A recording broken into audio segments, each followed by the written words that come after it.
Guys, welcome back to my our channel. তো আমি বলেছিলাম আমাদের এখানে পুজো ছিল বাইরে, তো আমার বাড়িতে সে একটা শিব প্রতিষ্ঠা হয়েছিল। তো সেই শিব ঠাকুরের প্রতিষ্ঠা মানে আমি তো যেহেতু ব্লগিং করি, তো সেদিন ব্লগটা আমি ঠিক মতন দিতে পারিনি, কারণ আমিই ব্লগ করি, আমিই এডিট করি, আমিই পোস্ট করি, সেই জন্য আমার পক্ষে একদমই সম্ভব হয়ে ওঠেনি। সেই জন্য এতদিন লেট হয়ে গেছে, যেটা আজকেও পোস্ট করতে পারবো না, কালকে পোস্ট করবো।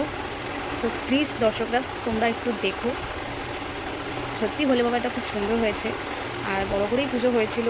এখানে অনেকজনকে ভোগ খাওয়ানো হয়েছিল। তো বাইরে যে প্যান্ডেল হয়েছিল সেটা আমি তোমাদের দেখাতে পারিনি, কারণ ওই দিনকে প্রচণ্ড বৃষ্টি ছিল।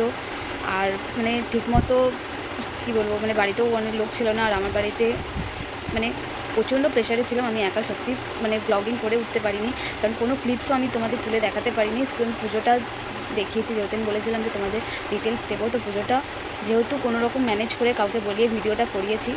আর সেদিনকে সারাদিন প্রচণ্ড বৃষ্টি ছিল, প্রচুর প্রেশার ছিল আমার ওপরে। আমার ঘরে যেহেতু আমি বৌমা যেহেতু, আর আমার শাশুড়ি নেই, তো সেহেতু পুরো ঘরের সংসারের চাপটা কিন্তু আমার ওপর। তো সেহেতু আমি কোনো রকম ভিডিও করতে পারিনি, আর পোস্টও করতেই পারিনি, যেহেতু আমার এডিট হয়নি এখনও। তো ভিডিও করার থেকে এডিট করাটা বড় প্রেশারে, তো যেহেতু করতে পারিনি, তো সেই জন্য তোমাদের আমি ক্লিপ দেখাচ্ছি। আগে আমি ভিডিওটা বলে নিলাম, তো চলো তোমাদের আমি ক্লিপটা দেখাই। তো চলো, পুজোতে বসে পড়েছিলাম সেদিনকে, মানে রেডি হতে হতে অনেক লেট হয়ে গিয়েছিলো। সন্ধ্যেবেলা পুজো জোগাড় করা মানে অনেক লেট, মানে পুজো যেহেতু জোগাড় করছিলাম তো অনেক লেট করি রেডি হয়েছিলাম। তো এই যে দেখছো, আমরা পুজোতে বসে পড়েছিলাম, উপোস করেছিলাম। তো যেহেতু ওখানে উনি পাঁচালি করছিলেন, তখন বলেছিলেন আমাকে বসার জন্যে, তো ওই জন্য বসেছিলাম ওখানে পুষ্পাঞ্জলি দেবো বলে।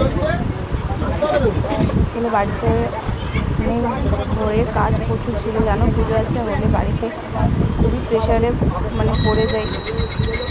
এখনও লোকজন কেউ আসেনি, তো সবাই এখানে বসে আছে পুজোর জন্যে।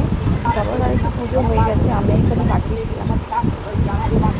তাই জন্য উনি পাঁচালি করছেন। পুজোটা খুব ভালোভাবে হয়েছে, বড় করে করা হয়েছিল। শ্রাবণ মাসের 2 সোমবার ছিল, ভালো দিন ছিল।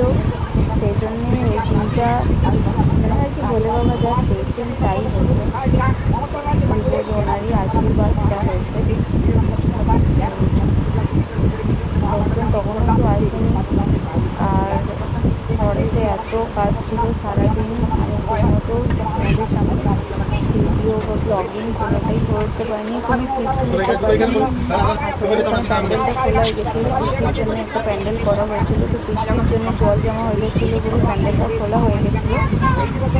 তারপরে আবার নতুন করে প্যান্ডেল করা হয়। তো সেই প্যান্ডেল করতে গিয়েই বৃষ্টির মধ্যে এত আয়োজন করতে গিয়ে প্রচণ্ড লেট হয়ে গেছে। তারপরে ঘরের মধ্যে লোক দেখছি, তো খাওয়া দাওয়া তাদের ছেলেকে খাওয়ানো দাওয়ানো, বাসন মাজা, ঘরে সমস্ত ঠাকুরের আয়োজন করা, মানে অনেকই চাপ ছিল।